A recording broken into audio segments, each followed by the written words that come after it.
नमस्कार विद्यार्थियों, मैं प्रवीण कुमार एक बार फिर से आप सबका हार्दिक स्वागत करता हूं आपके अपने YouTube channel target English official पे। विद्यार्थियों, आज की क्लास में मैं आप लोगों के लिए लाया हूं गो and catch a falling star के 8 इंपॉर्टेंट क्वेश्चंस।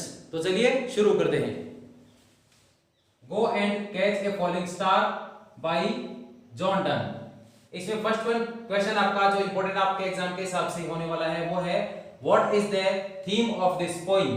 यदि आपको पेपर में go and catch a falling star की थीम के बारे में पूछे and the answer will be the theme of this poem will be inconstancy और frailty of fair women.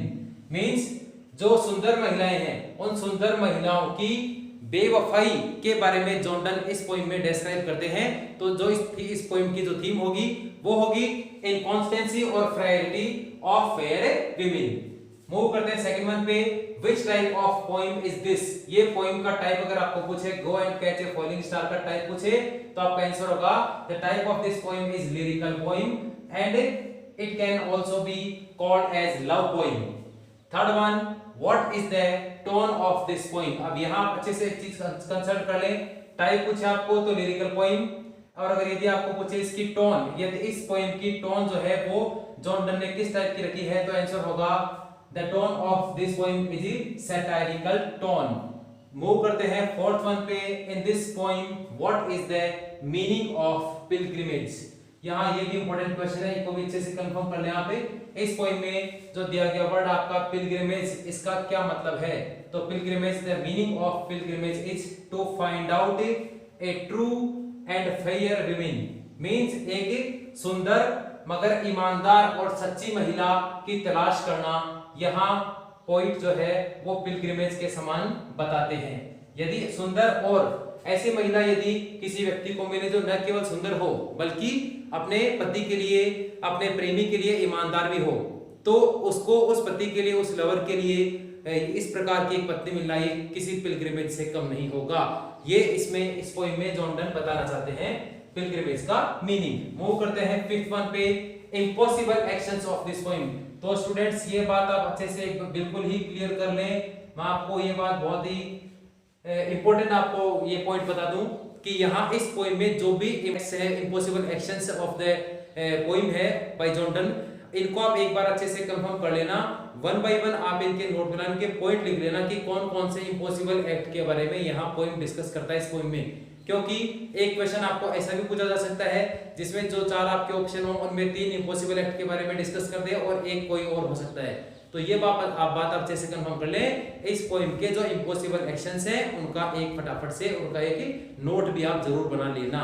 Move करते हैं सिक्स वन पे। जॉन डन वॉज, अब अबाउट द पोइट एक इंपॉर्टेंट क्वेश्चन है। John Donne was, John Donne जो है वो किस चीज के लिए फेमस है, वो किस टाइप की पोइम्स लिखते हैं।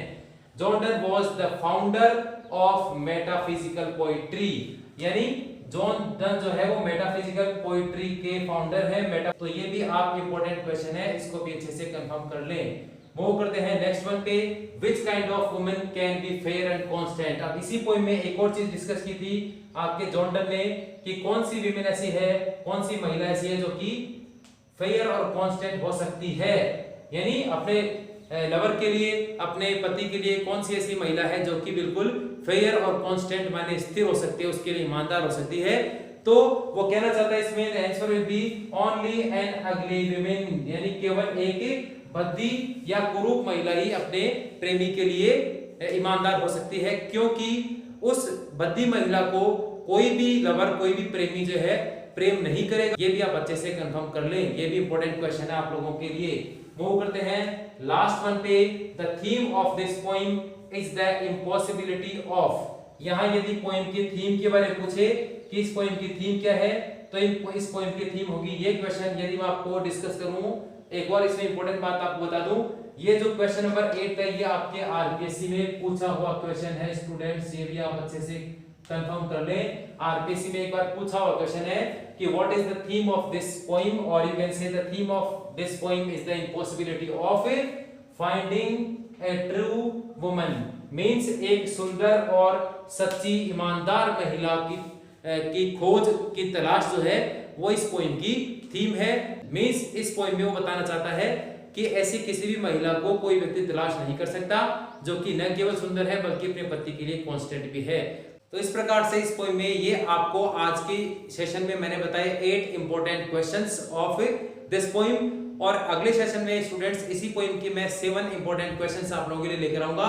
इट मींस मेरा ये प्रयास रहेगा हर एक पोएम के लिए, प्रत्येक पोएम के लिए मैं 10 to 15 इंपॉर्टेंट क्वेश्चंस लेकर आऊंगा, जिनमें से कुछ क्वेश्चंस आपके प्रीवियस पेपर्स में से भी होंगे और कुछ क्वेश्चंस आपके लिए मैं नई भी लेकर आऊंगा। तो 10 to 15 क्वेश्चंस हम रखेंगे प्रत्येक पोएम के लिए।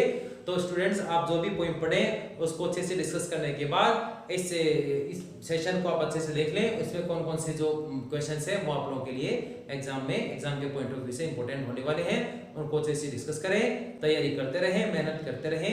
यदि लगातार तैयारी करी आपने तो आपकी सफलता भी निश्चित है। किसी प्रकार के मन में डिमोटिवेशन की भावना नहीं लेकर आनी है, दिन रात आप अध्ययन करते रहें, सफलता निश्चित है। मिलते हैं अगले वीडियो में, तब तक के लिए टेक केयर।